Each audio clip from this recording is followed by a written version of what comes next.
चे सन्माननीय उपमुख्यमंत्री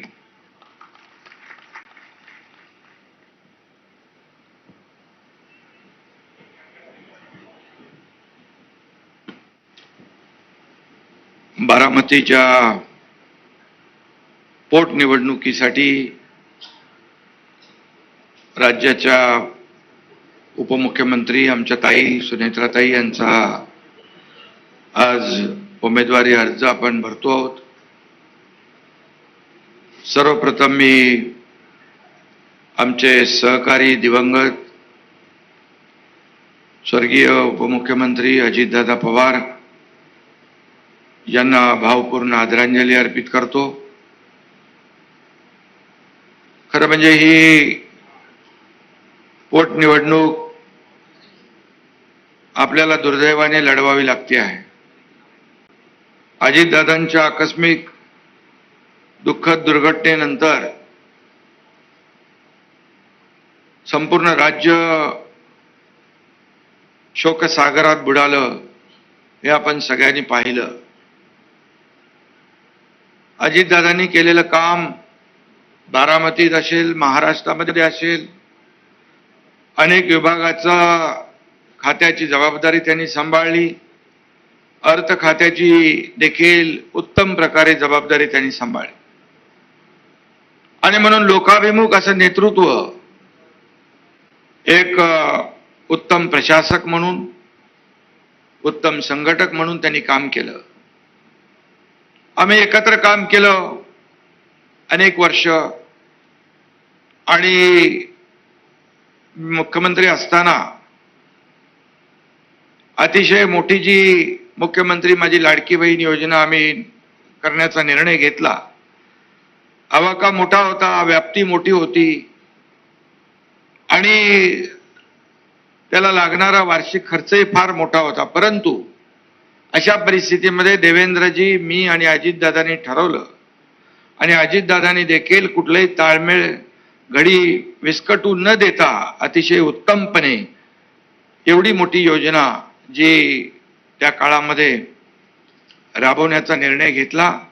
त्यावेळेस उत्तम असं अर्थ तज्ञ म्हणेन मी, उत्तम अर्थ खात्याची नाळ आणि जाण असलेला नेता म्हणून मी अजितदादांना त्यावेळेस पाहिलं आणि अजितदादांचं काम आपल्याला मला सांगण्याची आवश्यकता नाही। अतिशय वेळेवर, चोखपणे, सडेतोडपणा, स्पष्टवक्तेपणा त्यांच्या वागण्यातून, बोलण्यातून आपण पाहिलेला आहे आणि तेवढाच परखडपणा, स्पष्टपणा असताना देखील तेवढाच प्रेमळ स्वभाव देखील आपण पाहिला आणि म्हणून त्यांच्या जाण्याने एक मोठी पोकळी निर्माण झाली, वस्तुस्थिती आहे। परंतु सुनेत्राताईंनी देखील उपमुख्यमंत्री पदाची जबाबदारी अतिशय समर्थपणे स्वीकारली आणि आता एक कर्तव्य म्हणून, एक जबाबदारी म्हणून आपल्याला पार पाडली पाहिजे याचं भान त्यांनी ठेवलं। खरं म्हणजे मी अगोदर देखील म्हणालो होतो की सांत्वन करणं सोपं असतं, परंतु दुःख पचवणं कठीण असतं आणि मला परिवारावर आलेलं संकट जे आहे, सुनेत्राताई आहेत, पार्थ आहे, जय आहे, त्यांचं सर्व परिवार आहे। आपण आता सगळे परिवारातले आहोत आणि म्हणून परिवारातले सगळे इथं आपण एकत्र आलेलो आहोत, समोर बसलेलो आहात। हे अजितदादांवर आणि सुनेत्रा वहिनींवर असलेलं प्रेम या ठिकाणी आजही आपण दाखवलंय आणि या राज्याचा गाडा चालवताना या ठिकाणी देवेंद्रजी, मी आणि सुनेत्रा वहिनी आज अतिशय जबाबदारीने राज्याला आम्ही पुढे नेण्याचा प्रयत्न करतोय। एवढं सगळं योजना सुरू असताना देखील या अर्थसंकल्पात शेतकऱ्यांची कर्जमाफी करण्याचा देखील निर्णय आपण घेतला। सुनेत्राताई अतिशय उत्तमपणे काम सांभाळतायत, जबाबदारी सांभाळतायत आणि यामागे अजितदादांचा आशीर्वाद नक्कीच आहे आणि म्हणून महायुती म्हणून ही निवडणूक आपण लढवतोय। आपली जबाबदारी आहे साऱ्यांची। या भागामध्ये जे काम अजितदादांनी उभं केलं हे याच्या साक्षीदार सुनेत्राताई आहेत. आणि म्हणून या भागातली जनता आज महायुतीच्या उमेदवार म्हणून सुनेत्राताईंच्या पाठीशी आहेत. अनेक संघटनांनी पाठिंबाही दिला आहे, अनेक लोकांनी समर्थन दिलं आहे आणि ही निवडणूक बिनविरोध व्हावी अशी देखील आमची सगळ्यांची इच्छा होती. मी देखील म्हणालो की या राज्याची एक परंपरा आहे की अशा प्रकारची दुःखद घटना झाली, दुर्दैवी घटना घडली, विद्यमान आमदार सदस्य जेव्हा आपल्यातून जातो त्यावेळेस ही निवडणूक बिनविरोध व्हावी अशा प्रकारची एक परंपरा, प्रथा आहे. ती सगळ्यांनी पाळली पाहिजे असं आपल्या सगळ्यांची भावना आहे. आणि म्हणून इतरही जे पक्ष आहेत त्यांनाही माझं आव्हान आहे, अपील आहे, विनंती आहे की आपली प्रथा परंपरा आपण कायम राखण्याचा प्रयत्न केला पाहिजे. आणि त्यासाठी आपण सगळेजण एकत्र आलेलो आहोत. पण मी एवढंच सांगतो, जे काम अजितदादांनी या भागात केलेलं आहे, निवडणूक झाली तर त्याची कामाची पोचपावती सुनेत्राताईंच्या अतिशय भव्य दिव्य अशा विजयाच्या मध्ये रूपांतरित झाल्याशिवाय राहणार नाही. त्याची पोचपावती या निवडणुकीमध्ये मिळाल्याशिवाय राहणार नाही असा विश्वास व्यक्त करतो. आणि पुन्हा एकदा सुनेत्राताईंना मनापासून मी अशा प्रसंगामध्ये काही शुभेच्छा द्यायच्या, काय द्यायचं, परंतु शेवटी आपण आता घेतलेलं आहे अंगावर, आता घेतलेली आहे जबाबदारी, ती पार पाडणं गरजेचं आहे. लाखो कार्यकर्ते जे आहेत आपल्यावर विसंबून आहेत, त्यांच्या भावना आहेत, या भागाचा विकास आहे, आपल्याला पुढे न्यायचा आहे. आणि दादांनी जे जे योजलं होतं, अजितदादांचं आपण पाहिलं की सकाळी लवकर उठून ते कामाला सुरुवात करायची. मी उशिरापर्यंत पहाटेपर्यंत काम करायचो, देवेंद्रजी करायचे, अशा तिघाही आम्ही या ठिकाणी काम करत होतो. आणि अजितदादा सकाळी बिनचूकपणे वेळेवर त्या ठिकाणी पोहोचले की अधिकाऱ्यांची देखील तारांबळ उडायची.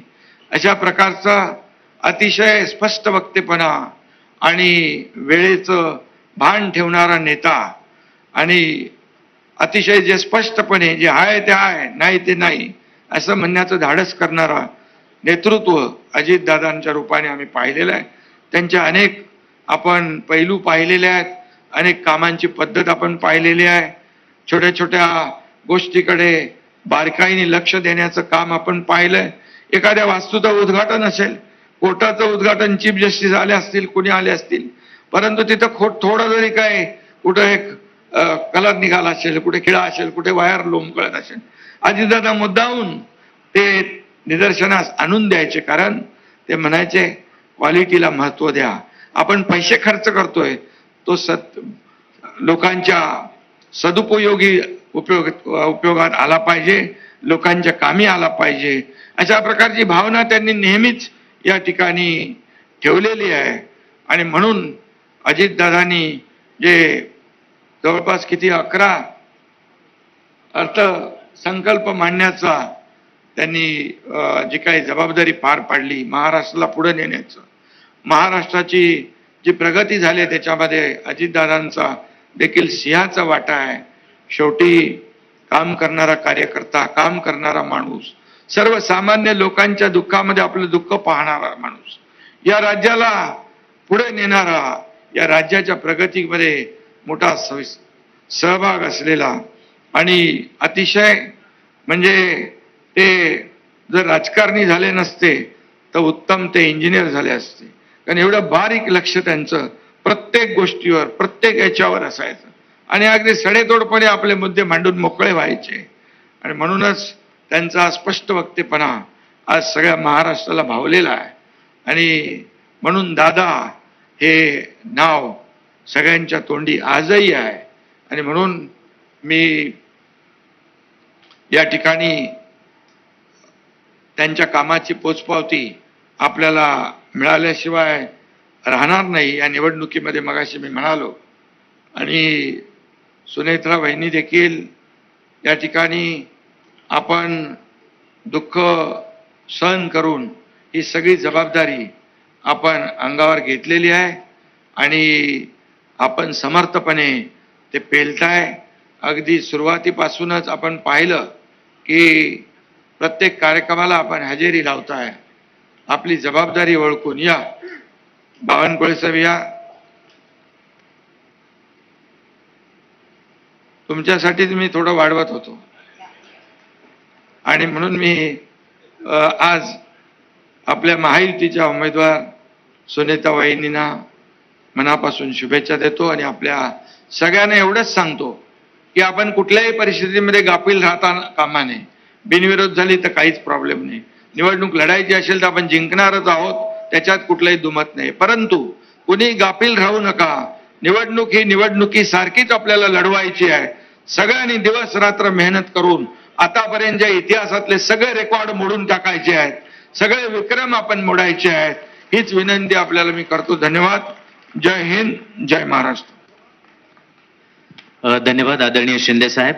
खरं तर मी व्यासपीठाची दिलगिरी व्यक्त करतो. आदरणीय शिंदे साहेबांच्या मनोगतानंतर आदरणीय महसूल मंत्री चंद्रशेखरजी बावनकुळे, आदरणीय बावनकुळे साहेब या ठिकाणी मनोगत व्यक्त करतील.